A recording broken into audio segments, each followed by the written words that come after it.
Hello everybody and welcome to part 6 of the series. Are you kidding me? Anyways, hello and welcome to part 6 of the series. Now today's episode is going to be a bit shorter and a bit more focused compared to some of the other videos. We're only going to be working on the oil pan today, and what we're going to be doing is removing the OEM internal baffle that comes in it and upgrading it with the Tomei unit. But before we get to working on it, we're going to take a look at what comes in the box from Tomei. Why do we need to do this upgrade to our oil pan if we're considering getting into drag, circuit, track, autocross, etc. And then we're going to go ahead and tear it down, get it cleaned out. We're going to have to drill some holes, and then we're going to get both the lower and the upper plate installed. So let's get started. Alright, so let's start off by taking a look at what all comes in the box from Tomei. So first bag of goodies that we're going to get is going to have our installation manual. It's going to have the packet of hardware that we need to use for the install, and then they give us some stickers to throw on our car or toolbox, wherever you're going to put them. We're going to take a look at the installation manual here in just a second. And then the baffle itself is two pieces. So you're going to have a lower plate, which is the baffle itself that has the trap doors. You can see them open and close there on the sides. We'll take a look at the oil pan and how this is going to be effective in just a minute here. And then you have your top part, which is the cover. And this has the Tomei embossment on it, and again this is going to go on top and cover that lower baffle. So looking at the cover page of the installation manual, it does call out the application as being for the RB26, and it shows that we have an English provided translation of our manual starting on page 5. So let's just jump ahead here. Now on page 5 they're going to give you a breakdown of all the parts. So again we have our horizontal baffle, that's the top portion. We have our vertical baffle, which is the lower portion, and then we have our bill of materials. As far as our required tools, outside of the general tools we're going to use, it does specify that we do need a torque wrench. We're going to need a drill bit that is a 5mm OD. And then if we decide to pull out the drive shaft from the oil pan to the front diff, we want to make sure that we are replacing the oil seal. Now, if you don't want to remove the drive shaft, I'm going to show you a workaround for that, which means that we need to talk about this drill bit here. Alright, now in order to figure out what size drill bit we could use here in the US in order to meet that 5mm requirement, we're going to have to do some math. Now, whenever you're going between millimeters and inches, we're going to use a factor of 25.4. Now, depending on which way we're going, whether it's between millimeters or inches, we're either going to divide or we're going to multiply. Okay, so let's take our 5mm and put it into decimal format. So we're going to divide by 25.4. That's going to give us a value of 0.1968. Now, depending on what hardware store to go to, you're probably only going to have two options available to you. The first one's going to be a 3/16 bit, then the second one is going to be a 7/32 size bit. Now, what we're going to do is we're going to divide these out and get our decimal value of it, and then we're going to convert it back to millimeters and see how close we are to that 5mm goal. So if we divide out 3/16, we get 0.1875. And if we divide out 7/32, we get 0.2187. So you could already see we're on either side of our 5mm requirement. So let's convert these to millimeters and see how close we are. So we're going to multiply by 25.4.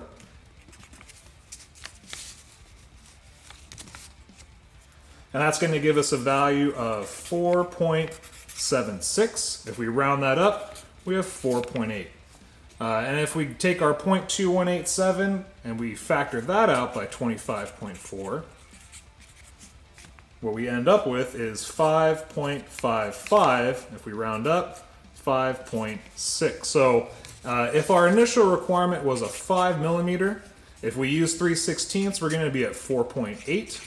And if we use our 7/32, we're going to be at 5.6. So I'd rather have a little bit larger of an opening than a smaller, so I'm going to use a 7/32 to go ahead and drill these holes. So getting back into the instructions, first off we're going to be removing our stock baffle plate. So we'll go through the procedure for removing that. And then again, like I said, if we want to remove that drive shaft, make sure that you're replacing this oil seal here. Okay, so again, it could be a good point of maintenance. Remove the drive shaft, replace the seal when we button everything up, make sure it's all nice and tidy. Now, whether or not we remove the drive shaft will determine if we're going to use just a standard length drill bit or if we need to get something longer, because if this drive shaft is still crossing our oil pan, we're not going to have enough room or clearance for our drill. So if you're not going to remove it, you're going to need something like a 12-inch long drill bit. I'll show you that here in just a second, so that we could drill through these passages that you see illustrated right there. Okay. Taking a closer look at those instructions, here are the series of 5mm holes that we're going to be drilling between the passages in the oil pan, and it's going to be going from the rear of the pan towards the front of the pan. Okay, so again, series of 5mm holes. I'm using a 7/32 bit, so it's going to be 5.6mm, and again, it's going from the rear of the oil passage to the front side. Once everything has been cleaned out from drilling those holes in our passages, we can go ahead and install the lower portion of the baffle that has the little trapdoors there. Now it kind of gives you a bit of a warning, because our oil pan is cast, that surface leveling of the floor of our pan may vary. So depending on fitment, we may have to modify these two corners, and it kind of gives you an example here what material you may have to remove in order for that lower portion to fit into the features of our oil pan nice and snug. Once our lower portion is in, then we can go ahead and install the top portion of our baffle, and it kind of gives you a call out of the hardware that we're going to use. And very important, we do have to install a spacer in this location as well. So talking about the drill bit, here you can see that drive shaft going between our oil pan into our front diff. Now, if we're not going to be removing this, we're going to need to have a longer drill bit. So this is the 12-inch long 7/32 drill bit, and this is so we can get underneath the drive shaft and drill those holes between our different passages. Now you can see how tight that is. If we had a regular length drill bit, our drill itself would be interfering with the pan or that drive shaft. So again, go to your local hardware store. This was like $5-6 or something like that. And again, 7/32, which ends up being a 5.6mm hole. Alright, so now that we've taken a look at the parts as well as the installation manual, let's take a look at our OEM sump as well as the OEM internal baffle plate, and let's understand why we want to do this type of an upgrade. So if we look at our OEM plate, we can see that the baffle plate really just sits on the surface. It doesn't extend down into the bottom of our sump. I could really just stick my hand down and inside of there. If we look at this feature, this is for our oil pickup, right? So all of our oil is pulling up in the bottom of our sump. Our oil pickup is sucking that up, shooting it through our motor, so that way everything stays lubricated. Okay, so what happens during high stress driving, such as during drag racing, track, circuit, whatever you want to call it, is we have forces that are acting upon our fluid. Now our fluid, depending on whether we're accelerating, we're braking, we're turning, right, we're going through a chicane, maybe it's a longer sustained turn, that's a high speed turn, we're gonna have our fluid sloshing from one side to the other, or even staying on one side of our sump. Now we don't want that to happen, because if our oil pickup sucks up air, now we have metal on metal contact, and that's really not going to be healthy for our engine. We want to make sure that everything stays nice and lubricated. So by removing this and installing the Tomei sump, this lower portion that has these little trapdoors, as we're braking, as we're accelerating and turning, these trapdoors make sure that we have fluid that's constantly pulled up in the middle for our oil pickup. So that way we make sure everything stays lubricated. Now to kind of give a little bit of an example of what's happening to our oil inside of our sump, let's look at this little Ziploc container filled with water. Okay, so if we suddenly accelerate or brake, right? Say we brake, all of our fluid is suddenly going to slosh to the front. If we accelerate, everything is going to slosh to the rear. If we're going through a chicane, our oil is going from side to side. And if it's a high speed sustained turn, we can see that that fluid is going to be pushed to one side. Now, if our oil pickup is sucking up air on this portion of our sump, it's not going to be good news for the internals of our engine. So with this plate installed, it's going to make sure that we constantly keep fluid pulled up in the center for our oil pickup. Alright, so we're ready to start working on our oil pan. So first thing that we have to do is remove our OEM internal baffle. Now it's held in by a series of 10mm bolts. So we can see 2, 4, 6, and 7 in total.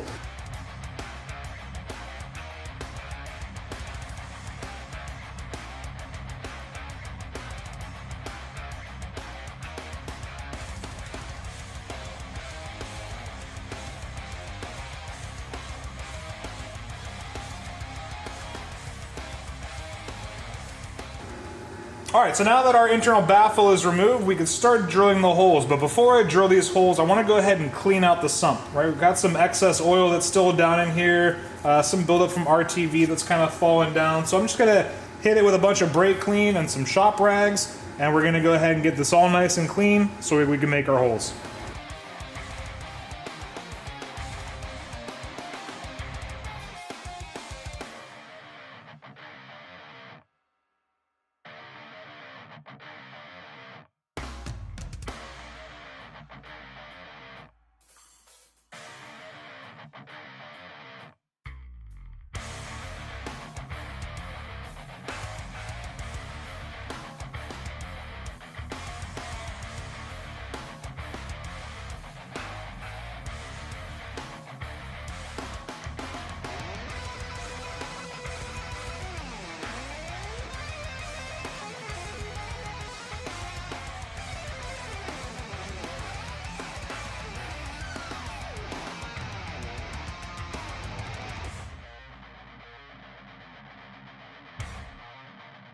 So after our first round of cleaning, most of the gunk that's been left over has been removed from the oil pan. After we drill these holes, we're gonna have a lot more cleaning to do. There's gonna be metal shaving, so having a shop vac or vacuum or pressure washer is gonna be very handy when you're tackling this project. So now we can move on to drilling out the oil passages. So we can see a total of 5. So here's 1, 2, 3, 4, and then the 5th one's kind of hard to see. It's over here in shadow there. But we're going to be drilling using either our 3/16 or our 7/32 bit, whichever one you guys decide on. And we're going to be drilling from the rear of the oil sump towards the front. So we're going to be drilling through this wall so that way our oil could drain down towards that lower sump and you could trap it for our oil pickup.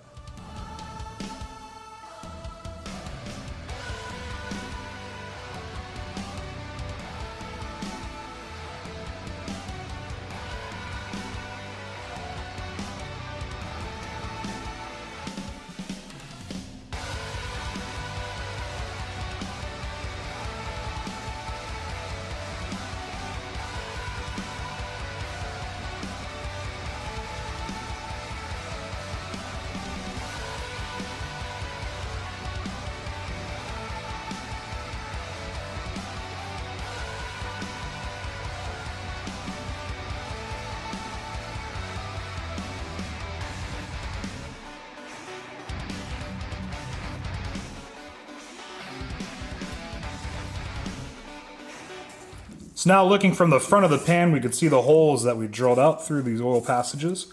And again, that's to allow that oil to drain down into the bottom of the sump, get trapped there in the baffle for our oil pickup. So I'm gonna go ahead and vacuum up all these metal shavings, and we're gonna clean out the oil pan again, make sure there's no FOD, and then we will start installing our baffle plates.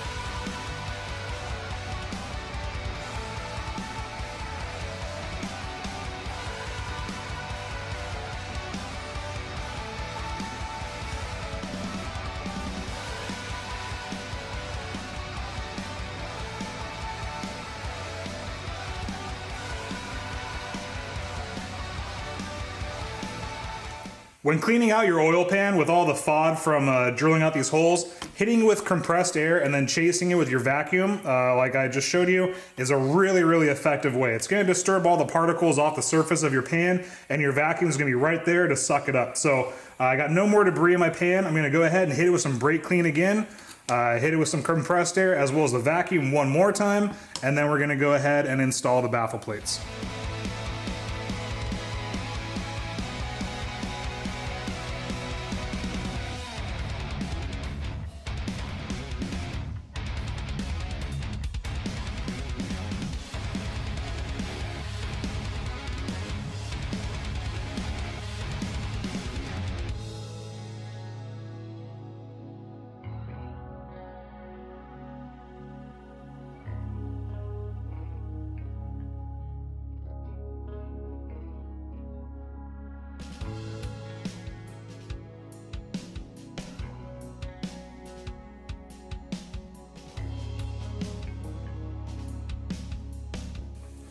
The sump is looking nice and clean. I'm just gonna kind of go over it and do a quick visual inspection just to make sure there's no leftover FOD somewhere in a crack.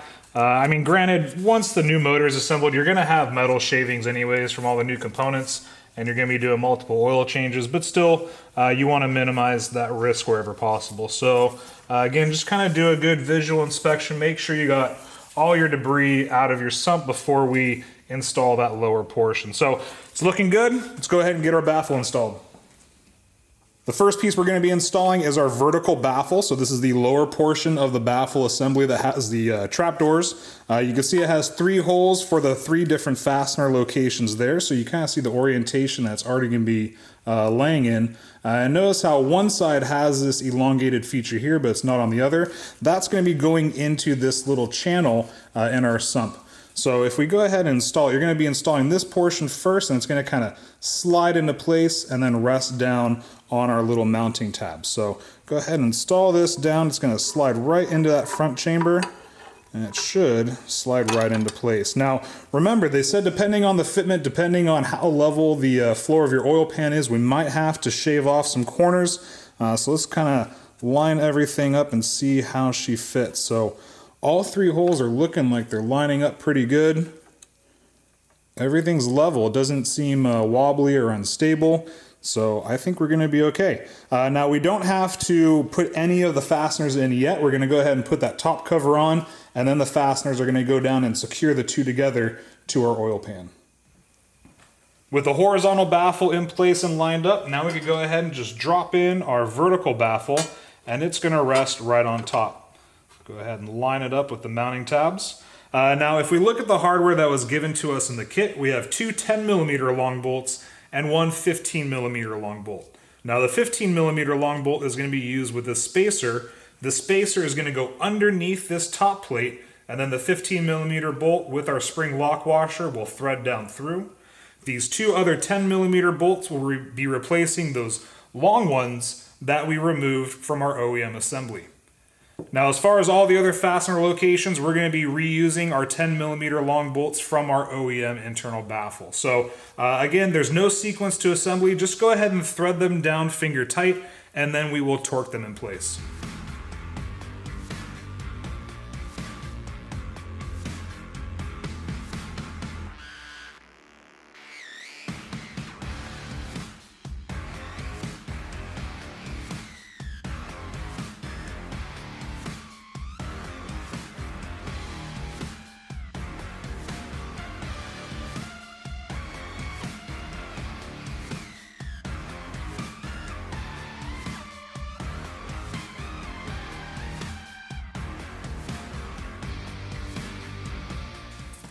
All right, plates are installed. All of our fasteners are finger tight, so now we're ready to torque everything down. So looking at our service manual tells us that we want to torque it between 4.6 and 6.1. So I'm going to set my torque wrench to 5.5. And again, there is no sequence. So I started with this one and worked my way around clockwise. I'm going to be starting with this one now and just work my way counterclockwise, just in a reverse order that I removed it in. So go ahead and work your way around the fasteners. Again, we're going to be torquing it to 5.5 foot-pounds of torque.